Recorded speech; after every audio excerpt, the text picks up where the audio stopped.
Hello friends, आपका हमारे channel में हार्दिक स्वागत है। आज हम आपके सामने हिंदी पाठ एक कहानी लोक कथा रोचक प्रसंगों को ध्यानपूर्वक सुनना व याद करना लेकर आए हैं। कहानी क्या है?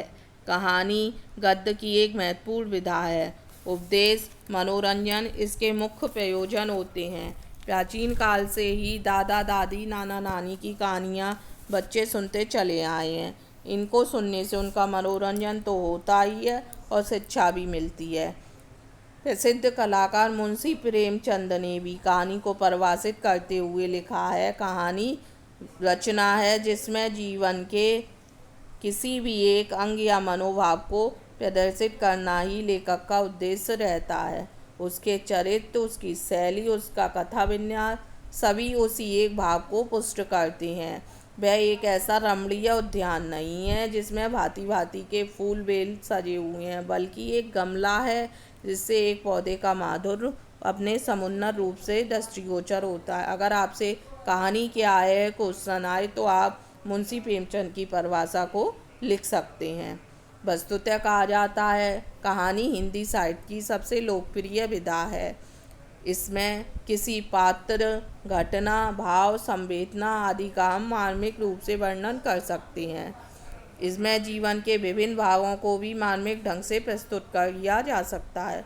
जो काम हम लंबे चौड़े व्याख्यान में नहीं कर पाते हैं, वह हम छोटी छोटी कहानियों के माध्यम से कर सकते हैं। कहानी के माध्यम से हिंदी साहित्य के शिक्षण को अत्यंत मनोरंजक और सरल रूप में भी प्रस्तुत किया जाता है। कहानी के उद्देश्य: नंबर 1, कहानी सुनने तथा याद करने के प्रति रुचि जागृत करना। हम बच्चों को कहानी सुनाकर उन्हें याद करने के लिए उत्साहित कर सकते हैं, उनमें रुचि जागृत कर सकते हैं। नंबर 2, नैतिक मूल्यों एवं जीवन मूल्यों का विकास करना। हम बच्चों को नैतिक शिक्षा की कहानी सुनाकर उनमें जीवन मूल्यों एवं नैतिक आदर्शों को विकसित कर सकते हैं। नंबर 3, कल्पना एवं तर्क शक्ति का विकास करना। हम बच्चों को कोई भी कहानी सुनाकर उससे संबंधित प्रश्नों को पूछकर उनमें कल्पना और तर्क शक्ति का विकास कर सकते हैं। नंबर 4, रोचक प्रसंगों के द्वारा बच्चों में साहस, त्याग, बलिदान, दया और सहयोग की भावना भी उत्पन्न करती हैं। नंबर 5, समस्या समाधान का कौशल भी हम कहानी के माध्यम से विकसित कर सकते हैं। इस प्रकार कहानी के 3 रूप बताए गए हैं। नंबर 1, ऐतिहासिक, सामाजिक, धार्मिक। कहानी तथ्यों के आधार पर इसके निम्नलिखित भेद माने गए हैं। नंबर 1, घटना प्रधान कहानी। नंबर 2, चरित्र प्रधान कहानी। नंबर 3, समस्या प्रधान कहानी। नंबर 4, भाव प्रधान कहानी। कहानी बच्चों के भाषा विकास और दक्षता में कल्पना शक्ति, तर्क शक्ति, चिंतन शक्ति और अभिव्यक्ति की क्षमता पैदा करने के लिए सशक्त माध्यम है। बच्चे शिक्षकों को अपना दोस्त मानने लगते हैं और अपने मन की बात भी शिक्षक को बताने लगते हैं। कहानी के द्वारा हम बच्चों में सोचने, समझने, कल्पना करने की शक्ति को विकसित कर सकते हैं। गुणवत्ता सभी बच्चों में सरल ढंग से विकसित हो, इसके लिए निम्नलिखित विधि को अपनाया गया है।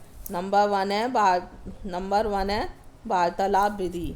सर्वप्रथम बच्चों को पशु पक्षियों एवं रोचक पात्रों वाली छोटी, सरल और मनोरंजक कहानियाँ, लोक कथाएँ तथा किसी रोचक प्रसंग को हाव भाव व गतिविधि के साथ सुनाएं। फिर से वही कहानी या उससे मिलती जुलती कहानी अपने शब्दों में सुनाने को कहें। प्रारंभ में बच्चे झिझकेंगे, लेकिन धीरे धीरे सुनाने लगेंगे। आवश्यकता अनुसार उन्हें उत्साहित करें।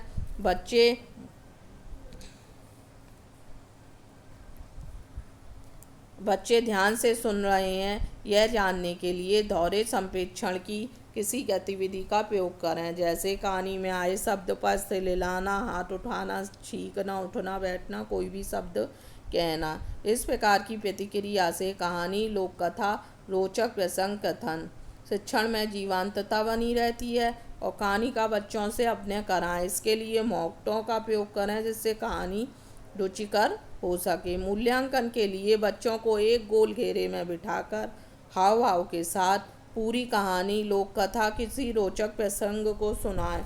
उसके बाद बच्चों से कहानी के सारांश, रोचक प्रसंग द्वारा क्या शिक्षा मिलती है पूछें। बच्चों से किसी अन्य कहानी का अन्य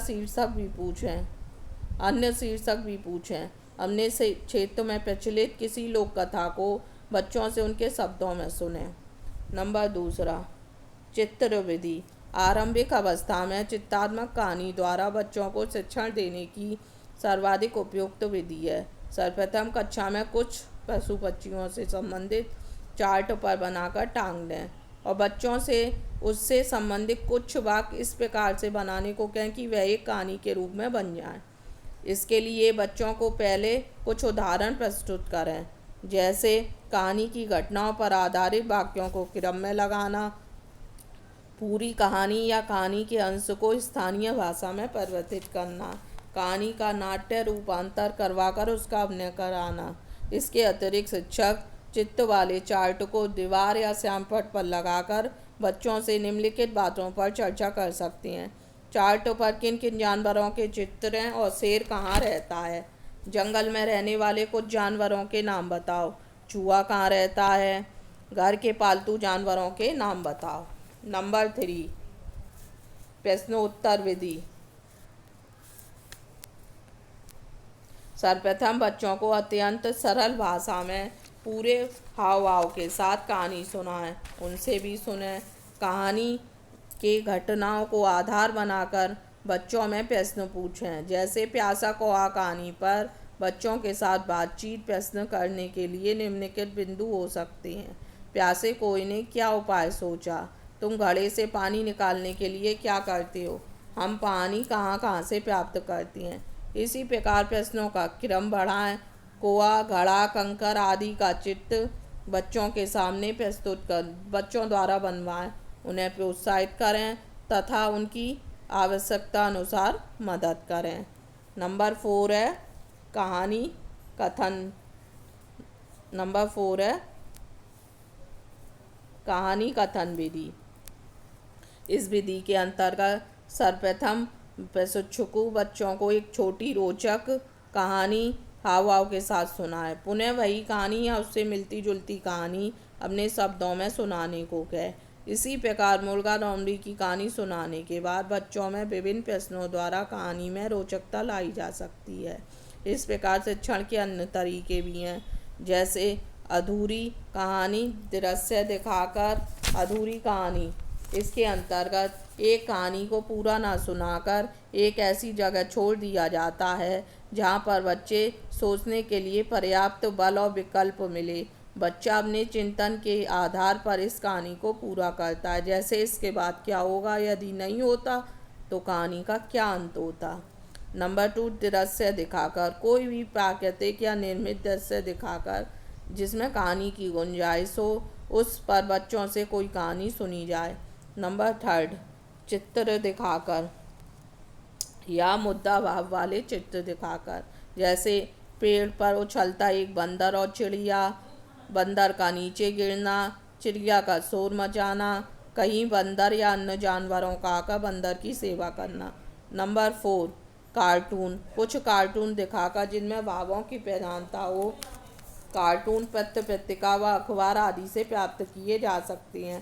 कार्टून में बच्चों के विशेष रुचि रहते हैं। इस पर काम करने में उन्हें अच्छा भी लगेगा और वो आनंद की अनुभूति भी करेंगे। नंबर 5, अभिनय द्वारा। 2-3 बच्चों से किसी एकांकी पर अभिनय कराकर सभी बच्चों से छोटे समूह उस पर कहानी सुनाने को कहें। तुरंत देखें, अभिनय से बच्चों को सुनने में बहुत सहायता मिलेगी और वह रुचि भी लेंगे। नंबर 6, कुछ जानवरों के नाम, पात्रों के नाम परिवेशी या शब्द देकर बंदर, कुत्ता, हाथी, शेर, तोता, परिचित पात्रों के नाम या जो आसपास बच्चे देखते हों उन जानवरों के नाम बताकर कुछ शब्दों के माध्यम से कहानी सुने। विशेष। नंबर 7, विशेष घटना। घर, गांव, आसपास विशेष कोई रोचक प्रसंग पर बच्चों से चर्चा करें। नंबर 8, टीवी सीरियल नाटक। बच्चे सीरियल और टीवी में आने वाले नाटक को अत्यंत पसंद करते हैं। दृश्य श्रव्य होने के कारण वे पूरी कहानी पर आपस में चर्चा करते हैं। किसी सीरियल या नाटक को अपने शब्दों में सुनाने को कहें।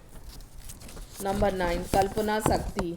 बच्चों में तीव्र कल्पना शक्ति होता है। प्रशिक्षकों का कार्य उसे उभारने का मौका देना है।